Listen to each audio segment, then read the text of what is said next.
Sur le tarmac de l'aéroport de Goma, un deuxième contingent de l'armée kenyane tout juste débarqué. Ces soldats de la force régionale est-africaine ont l'ordre de se déployer dans la zone sous le commandement du général Jeff Nyaga.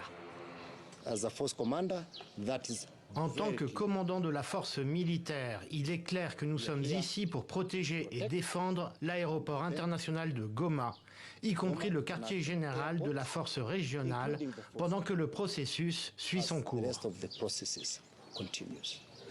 Le processus, comprendre les initiatives diplomatiques lancées par la communauté des États d'Afrique de l'Est. Une nouvelle session de pourparlers de paix est prévue lundi à Nairobi, alors que les affrontements à l'arme lourde se poursuivent au nord de Goma entre les troupes congolaises et les combattants du M23. En un peu moins d'un mois, le M23 a pris le contrôle de plusieurs localités sur la route nationale 2 qui mène à Goma.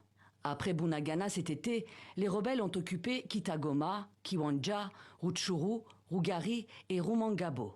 Ils sont désormais à Kibumba, à une vingtaine de kilomètres de Goma, l'un des derniers verrous avant la capitale provinciale. Depuis mardi, la rumeur de leur avancée a provoqué la fuite de milliers de personnes qui ont trouvé refuge ici, dans le camp de Kanyaruchinya, aux portes de Goma. Plus de 40 000 déplacés y vivent désormais dans des conditions catastrophiques en pleine saison des pluies. Voilà où on dort avec ma femme et mes enfants. Quand il pleut, les eaux passent par ici. Vous voyez comment est cette tente?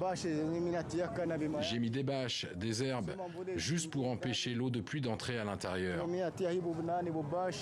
Boulano Mouima et sa famille ont fui Kibumba, occupé en partie par le M23.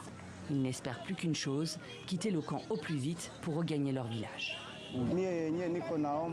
Tout ce que je peux demander aux soldats kenyans, c'est de conjuguer leurs efforts pour combattre et vaincre l'ennemi pour qu'on puisse rentrer chez nous et continuer à cultiver nos champs. Sinon, nous allons mourir de faim ici.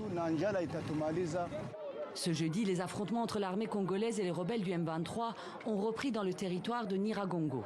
Selon les témoins, le M23 a aussi progressé vers l'ouest du territoire de Rutshuru, dont il contrôle le quart sud-est, frontalier de l'Ouganda et du Rwanda. Il y a pile 10 ans, les rebelles du M23 avaient occupé Goma pendant plus d'une semaine avant de se retirer du fait des pressions internationales.